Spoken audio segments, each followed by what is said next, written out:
Bahkan ada kasus di Indonesia karena kasus memukul wasit, seorang pemain habis karirnya. Dia sepanjang hidupnya atau seumur hidupnya tidak boleh lagi bermain sepak bola secara profesional. Artinya ini sanksi yang diberikan terkait dengan adanya tindak pidana yang dilakukan dalam lingkup pertandingan. Seseorang mukul wasit, ini kan dalam pertandingan, maka yang berwenang memberikan sanksi adalah wasit tersebut. Tapi kalau wasitnya dipukul bagaimana sampai dia pingsan atau sampai dia terluka? Maka siapa yang berwenang memberikan sanksi? Ketika ada pertandingan tinju dalam Olimpiade, kemudian salah satu lawannya ini meninggal dunia di Olimpiade misalnya, maka atlet ini tidak dapat dipertanggungjawabkan. Kecuali, nah ada kecualinya, kecuali ada 3, 2, 1, buka bukumu, kita bertemu di T-Edu. Salam jumpa kawan-kawan sekalian, ketemu lagi dalam podcast T-Education. Pada podcast kali ini kita akan berdiskusi terkait dengan permasalahan olahraga, teman-teman sekalian. Nah, apa masalahnya dalam olahraga? Nah, kalau seandainya ada seorang atlet ini ya, yang mencederai atlet lain dalam pertandingan resmi suatu event misalnya, apakah atlet tersebut dapat dipertanggungjawabkan kalau seandainya atlet lain yang dicederai tersebut luka berat atau bahkan sampai meninggal dunia? Kira-kira dalam hukum pidana seperti apa meninjau atlet seperti ini? Nah, tapi sebelum itu saya ucapkan terima kasih buat teman-teman sekalian yang telah mensubscribe channel ini. Dan bagi yang saat ini sedang menyaksikan tayangan video ini tapi belum mensubscribe channel ini, kami mohon agar berkenan meluangkan sedikit waktu untuk mensubscribe channel ini supaya kita bisa berjumpa dalam tema-tema yang lainnya. Baik teman-teman sekalian, terkait dengan atlet ya, seorang atlet yang mungkin sengaja, mungkin juga tidak sengaja mencederai atlet lain dalam suatu pertandingan resmi yang diselenggarakan oleh badan organisasi olahraga resmi misalnya, apakah atlet tersebut dapat dipertanggungjawabkan secara pidana? Tentunya kita tahu bahwa dalam pertandingan sepak bola misalnya, ini yang lagi rame ya, pertandingan sepak bola ini kan terkadang dijumpai kekerasan dalam sepak bola. Tiba-tiba pemainnya di-tackling dengan sangat keras sekali, frang, kakinya patah. Nah, apakah yang menackling ini dapat dipidana karena telah mencederai orang lain? Kalau patah kemudian dia tidak bisa bermain sepak bola lagi, berarti kan ibaratnya ini luka berat menurut KUHP. Nah, apakah dia dapat dikenai sanksi tentang penganiayaan misalnya?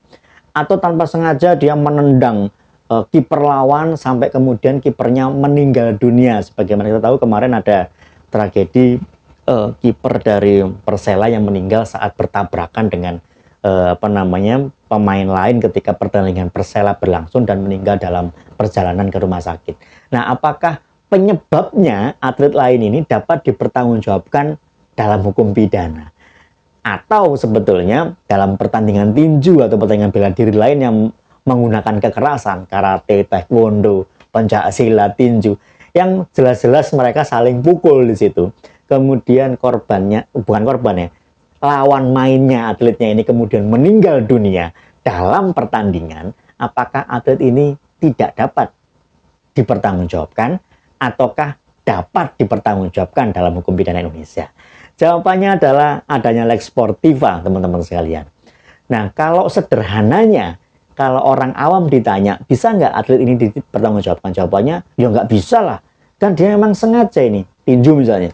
Sengaja dalam ring kan memang saling pukul-pukulan. Kalau ada yang terluka, ada yang meninggal, ya itu resiko pekerjaan mereka. Itu resiko mereka dalam bertinju. Nah, apakah jawaban ini dibenarkan? Dan apakah jawaban ini merupakan bagian dari alasan pembenar maupun alasan pemaaf dalam hukum pidana? Tentunya kan tidak. Tapi jika jawaban kita adalah apakah mereka dapat dipidana? Oh ya pasti dapat dipidana. Loh, bukankah mereka ini memang melakukan olahraga seperti itu? Kenapa kok dipidana? Nah, kalau ternyata nggak sengaja ada yang meninggal dunia, siapa yang mau jadi atlet nanti kalau ternyata orang itu dapat dipidana, kawan-kawan sekalian? Nah, jawabannya kembali lagi adalah Lex Sportiva. Apa ini Lex Sportiva? Lex Sportiva adalah suatu hukum independen ya, hukum mandiri yang ini berlaku dalam lingkup olahraga, yang ini bisa mengesampingkan peraturan hukum pidana yang ada di Indonesia. Lalu di mana aturan Lex Sportiva ini diatur? Memang bunyinya bukan Lex Sportiva, tapi di dalam Undang-Undang Sistem Keolahragaan Nasional sudah disebutkan di situ bahwa dalam penyelesaian sengketa atau penyelesaian perkara yang terjadi dalam lingkup olahraga, maka wajib mengikuti kode etik yang berlaku di masing-masing badan olahraga atau cabang olahraga yang diikuti atau digeluti oleh atlet tersebut. Artinya adalah bahwa untuk menyelesaikan perkara, mungkin kekerasan, mungkin adanya kematian seperti itu, maka berlaku yang namanya kode etik disiplin atau istilahnya adalah lex sportiva tersebut atau rule of the game atau law of the game dan lain sebagainya. Nah, sering kita jumpai juga bahwa dalam suatu pertandingan sepak bola ada orang yang berperilaku buruk pemain ini, misalnya menekling lewin dengan keras, memprotes wasit dengan keras, bahkan ada yang memukul wasit di Indonesia. Nah, ini kan dianggap perilaku buruk. Nah, kalau seperti ini terjadi, maka biasanya hakim akan memberikan kartu kuning atau bahkan kartu merah kepada pemain tersebut. Tapi kalau seandainya setelah ditinjau secara lebih lanjut oleh komisi disiplin, ternyata pelanggarannya lebih berat daripada kartu kuning atau kartu merah yang telah diberikan, maka dapat diberikan extended hukuman, tambahan hukuman oleh komisi disiplin dengan memberikan sanksi larangan bermain misalnya sampai 4 kali atau 6 kali bertanding, mungkin juga dikasihkan denda dan lain sebagainya. Bahkan ada kasus di Indonesia karena kasus memukul wasit, seorang pemain habis karirnya, dia sepanjang hidupnya atau seumur hidupnya tidak boleh lagi bermain sepak bola secara profesional. Artinya ini sanksi yang diberikan terkait dengan adanya tindak pidana yang dilakukan dalam lingkup pertandingan. Seseorang mukul wasit, ini kan dalam pertandingan, maka yang berwenang memberikan sanksi adalah wasit tersebut. Tapi kalau wasitnya dipukul bagaimana sampai dia pingsan atau sampai dia terluka, maka siapa yang berwenang memberikan sanksi? Jawabannya adalah komisi disiplin di sini. Artinya kode etik ini berlaku dalam lingkup pertandingan olahraga. Lalu apa aturan main atau aturan hukum yang dapat dipahami di sini? Bahwa berlaku lex spesialis, bahwa undang-undang olahraga tadi itu dianggap lex spesialis yang mengesampingkan hukum pidana yang berlaku. Tapi apakah ini berlaku mutlak di Indonesia? Jawabannya tentu tidak. Kita tahu bahwa ada juga kasus yang sama, pemukulan antar pemain ya. Ya kadang pemain saling berselisih, kemudian saling tonjok, saling pukul. Ya kalau saudara penggemar Liga Italia tahu Gattuso kan, itu yang demen main tabrak, main hantam. Nah itu tidak dapat dipidana karena melakukan penganiayaan. Yang dapat dilakukan adalah memberikan skorsing, kartu kuning, kartu merah, atau larangan bermain atau bertanding. Luis Suarez ketika menggigit Giorgio Chiellini dalam Piala Dunia 2014 di Brazil, mereka dilarang bermain 6 kali pertandingan. Atau 6 bulan atau 4 bulan, saya lupa sanksi yang diberikan oleh FIFA karena menggigit Giorgio Chiellini di pundaknya. Nah, ini sanksi yang diberikan kepada seorang pemain sepak bola ketika dalam pertandingan sepak bola. Tapi di Indonesia pernah terjadi, ada pemain saling pukul, dia dijatuhi pidana berdasarkan putusan pengadilan, yaitu penganiayaan dengan hukuman 6 bulan penjara, percobaan 1 tahun penjara. Nah, ini artinya kalau di Indonesia masih berlaku dualisme. Dalam satu pertandingan berlaku lex sportiva atau aturan kode etik disiplin, dalam pertandingan lain dengan orang yang berbeda berlaku KUHP, dalam hal ini hukum pidana. Nah, ini yang kemudian menjadikan permasalahan karena seharusnya lex sportiva ini berlaku bagi setiap atlet yang menggeluti pertandingan, dan pertandingan itu tentunya dengan catatan dilakukan dalam pertandingan resmi. Kalau tarung bebas, perjudian ya nggak ono ada wasitnya tapi abal-abal atau wasit yang sengaja memang bukan resmi ya. Pertandingan tinju yang tidak diselenggarakan oleh lembaga resmi, korbannya meninggal dunia misalnya. Nah, ini yang susah untuk dapat dipertanggungjawabkan secara lex sportiva karena dia bukan pertandingan resmi, sehingga kalau ada yang meninggal dunia bisa jadi itu memberlakukan hukum pidana yang berlaku di Indonesia. Tapi kawan-kawan sekalian, nah ini ada tapinya. Lex sportiva ini memiliki batasan berlakunya.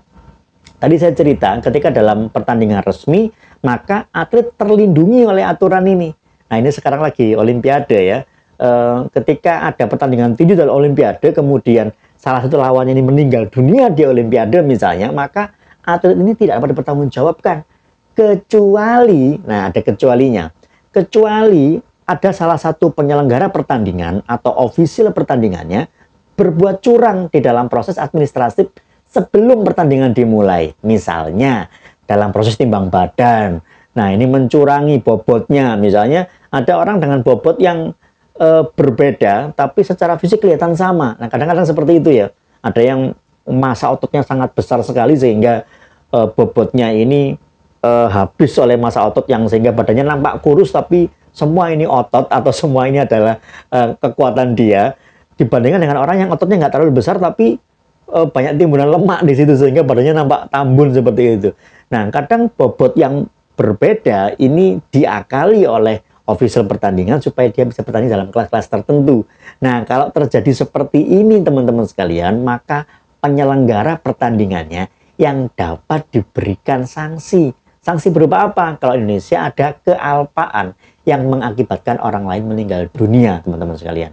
Dalam pertandingan tinju diberikan ketentuan dia harus diikat tangannya ini dibalut dengan rapat sehingga nggak bisa keluar dan lain sebagainya. Tapi ternyata ada yang officialnya tidak mengikat dengan baik, akhirnya longgar dan ini berbahaya bagi atletnya. Nah, ini bukan atletnya yang dipertanggungjawabkan, tapi official pertandingannya atau pelaksana pertandingannya yang dapat dipertanggungjawabkan, teman-teman sekalian.